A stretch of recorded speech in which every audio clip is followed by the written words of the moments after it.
बिस्मिल्लाहिर्रहमानिर्रहीम। अस्सलाम वालेकुम नाज़रीन, मैं हूं अली अख्तर गिलानी और आप देख रहे हैं प्रोग्राम नई बात अली गिलानी के साथ। उम्मीद करता हूं आप तमाम देखने वाले खैरियत से होंगे।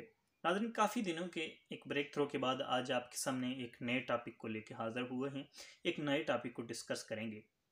नाज़रीन, 2017 में पाकिस्तान मुस्लिम लीग नून की नायब सदर मरीम नवाज़ जब JIT के सामने पेश हुई तो 2 घंटे की पेशी के बाद उन्होंने एक मीडिया टॉक की। उस मीडिया टॉक के अंदर उन्होंने एक जुमला कहा कि रोक सकते हो तो रोक लो, नवाज शरीफ को यानी रोक सकते हो तो रोक लो। आइए पहले मैं आपको थोड़ा सा वो शॉर्ट वजीर आजम देगा, रोक सकते हो तो रोक लो। वजीर आजम देगा, रोक सकते हो तो रोक लो। जी तो नाजरीन, इस जुमले को, ये जुमला मरीम नवाज का ये जुमला लेकर 2018 में पाकिस्तान तहरीक इंसाफ का एक तराना बन गया। रोक सको तो रोक लो, तब्दीली आई। नाजरीन, इस 2018 के इलेक्शन में जब ये तराना बनाया गया तो इस तराने के साथ साथ इलेक्शन कैंपेन में इस कौम को कुछ ख्वाब दिखाए गए थे, कौम के साथ कुछ वादे भी किए गए थे।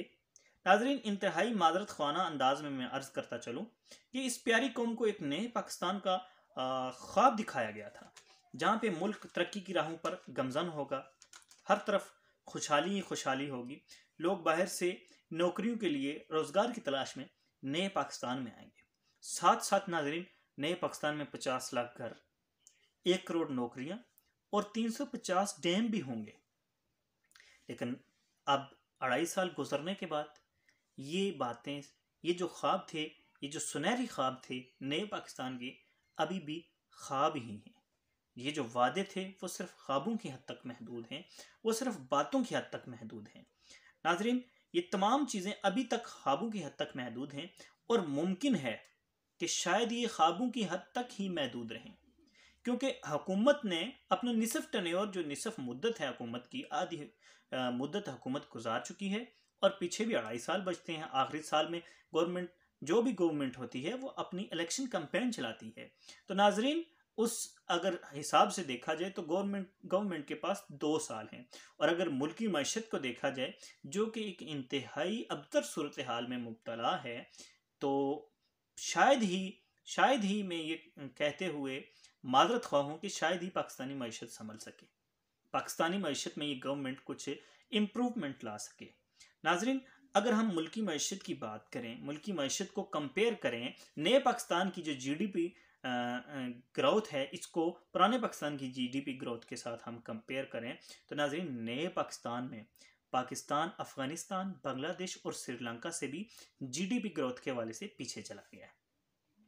नाजरीन, अगर हम इनका नए पाकिस्तान का पुराने पाकिस्तान की GDP के साथ मुवाजना करें तो नाजरीन, पुराने पाकिस्तान में 2017 में जो GDP थी वो 5.8% थी। उसके बाद 2018 के अंदर 5.6% रही, जबकि नए पाकिस्तान में GDP 2019 में 1.90% तक गिर गया। और फिर ये जो साल है, ये जो गुजर रहा है, इसमें 0.40 तक जाने के भी इम्कान थे और यहाँ मनफी 0.40 तक भी गई। नाजरीन, उसके बाद GDP की ये गिरती हुई शरह, उसके बाद अगर हम साल रवां के दौरान वर्ल्ड बैंक के मुताबिक अगर हम बाकी मुल्कों की GDP को देखें तो हिंदुस्तान की जो GDP थी वो इस साल 5.40%, श्रीलंका की 3.30%, अफगानिस्तान की 2.50%, जबकि बांग्लादेश की 1.60% और मेरे प्यारे वतन अजीज नए पाकिस्तान की 0.50% है। नाजरीन, GDP की ये गिरती हुई शरह रोज ललकार कर वही 2018 वाले जुमले पुकार रही है कि इस गिरती हुई शरह को अगर रोक सकते हो तो रोक लो, लेकिन कोई रोकने वाला नहीं। नाजरीन, अगर हम आलमी मालियाती इदारों के मुताबिक साल रवां के दौरान महंगाई की शरह का जायजा लें तो हिंदुस्तान के अंदर महंगाई की शरह 3.5% रही, जबकि अफगानिस्तान में 3.8% रही। इसी तरह बांग्लादेश की अगर हम बात करें तो बांग्लादेश में महंगाई की शरह 5.5% रही, श्रीलंका की बात करें तो 6% रही। और इसी तरह मेरे प्यारे तब्दीली वाले वतन अजीज नए पाकिस्तान की बात करें तो 12% रही।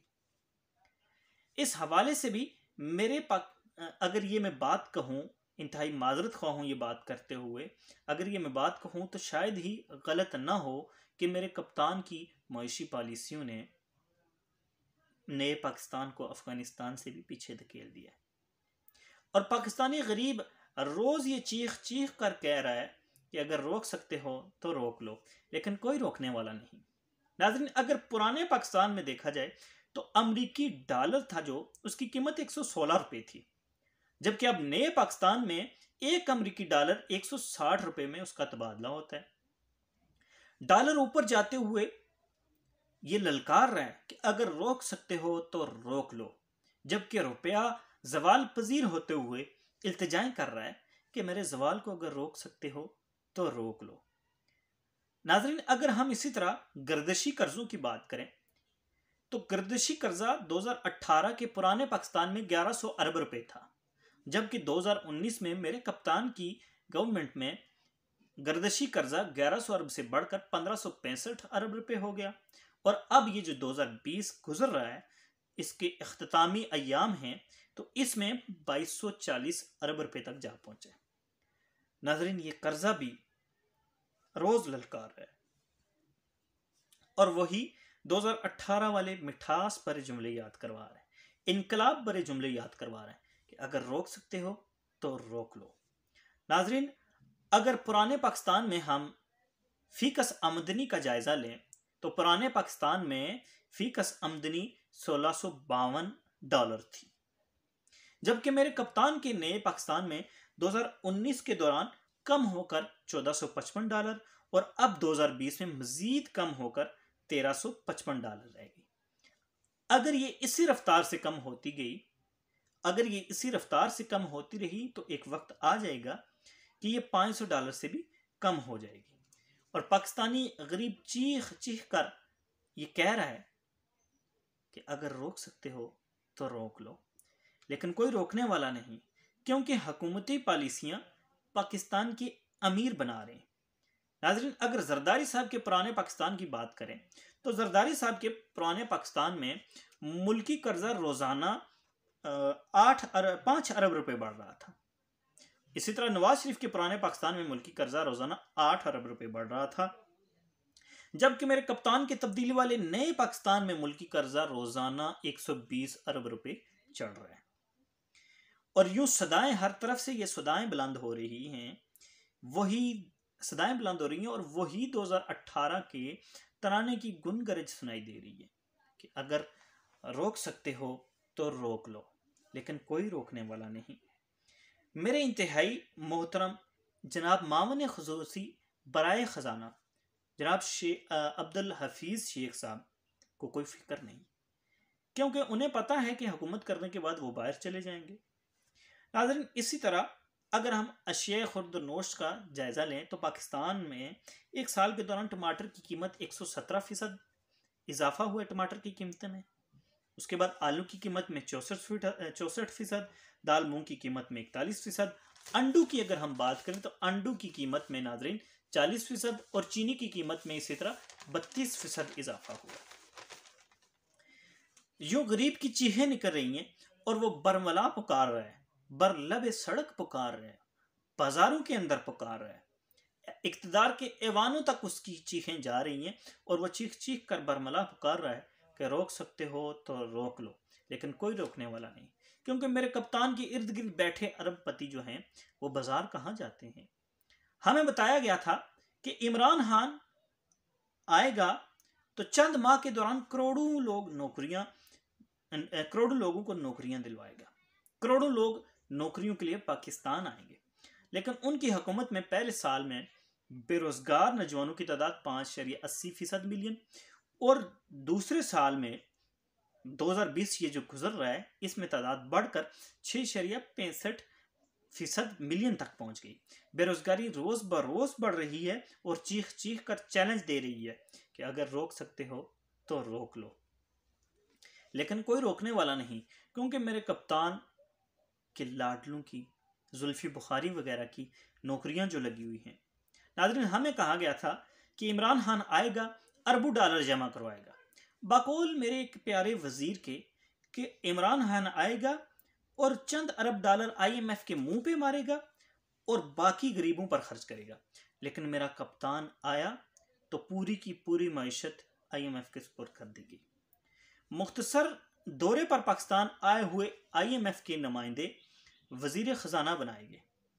नाज़रीन, IMF के ही नुमाइंदे को स्टेट बैंक का गवर्नर बना दिया गया और IMF ही पाकिस्तान की इक्तिसादी पॉलिसियां बना रहा है और रोज़ पॉलिसियां बना रहा है और हर रोज़ यही हमारी कौमी गैरत को ललकार कर कह रहा है कि इस तब्दीली को अगर रोक सकते हो तो रोक लो। लेकिन तब्दीली का ख्वाब देखने और दिखाने वालों में कोई नहीं रोक सकता, और वो रोकेंगे भी क्यों? क्योंकि उन्होंने तो इक़्तिदार इंजॉय करने के बाद किसी ने लंदन चले जाना है और किसी ने अमेरिका चले जाना है। नाजरीन, उसके बाद हमें यह भी बताया गया था कि इमरान खान आएगा तो पाकिस्तान जन्नत बन जाएगा और बाहर की दुनिया से लोग नौकरियों के लिए पाकिस्तान में आएंगे। जुल्फी बुखारी, शहबाज गिल, हफीज शेख और इसी तरह के चंद लोग तो रोजगार के लिए पाकिस्तान आ गए, लेकिन बाकी हर प्रोफेशनल और साहिब सरमाया पाकिस्तान से भाग रहे हैं।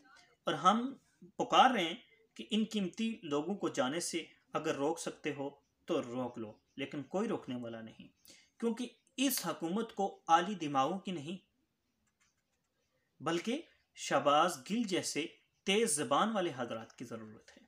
नाज़रीन, हमें यह भी बताया गया था कि तब्दीली के आते ही PIA को, पाकिस्तान इंटरनेशनल एयरलाइन को दोबारा पाकिस्तान की नंबर 1 एयरलाइन बना दिया जाएगा।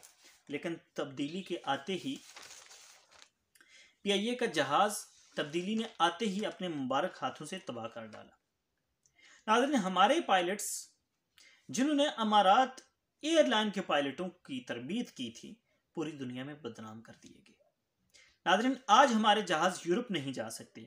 यूं हर कोई पुकार रहा है कि यूरोप को इस तरह के फैसलों से अगर रोक सकते हो तो रोक लो, लेकिन किसी को कोई फिक्र नहीं, क्योंकि मेरे प्यारे कप्तान के करीबी मशीरों के बैरून मुल्क कारोबार जो फल फूल रहे हैं।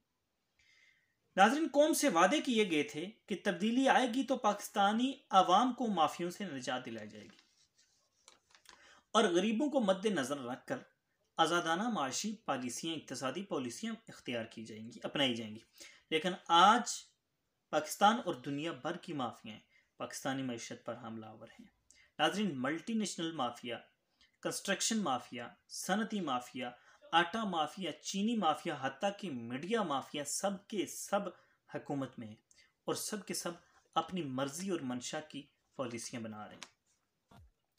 ये मुख्तलिफ माफिया पाकिस्तान तहरीक इंसाफ के इनकलाबियों को ललकार कर वही इनकलाबी जुमले याद करवा रहे हैं कि रोक सकते हो तो रोक लो, जबकि दूसरी तरफ गुर्बत और बेरोजगारी से तबाह हाल, तब्दीली का शिकार नए पाकिस्तान में गरीब रो रो कर पुकार रहे कि अल्लाह के बंदो, रोक सकते हो तो रोक लो।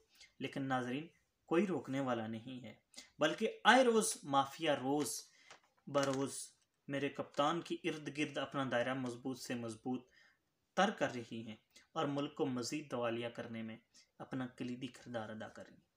नाजरीन, इस तमाम अबतर सूरत हाल में हम अपने रब से ये इल्तजा कर सकते हैं कि ए रब कायनात, पाकिस्तान के अंदर ये जो मईशी सूरत हाल है, पाकिस्तान में ये जो अफरा तफरी है, इस तमाम को ख़त्म कर दे और मेरे कप्तान को इतनी तौफीक अता फरमा कि ये जो गिरती संभलती मईशत है इसको वो इम्प्रूव कर सकें और इस जितने भी ये माफियाज हैं इनको रोक सकें। नाजरीन, अगले प्रोग्राम तक हंसते रहिए, मुस्कुराते रहिए, खुशियाँ बांटते रहिए और मुझे दीजिए इजाज़त। अपना बहुत सारा ख्याल रखिए और मेरे चैनल का भी ख्याल रखिए। अल्लाह हाफिज़।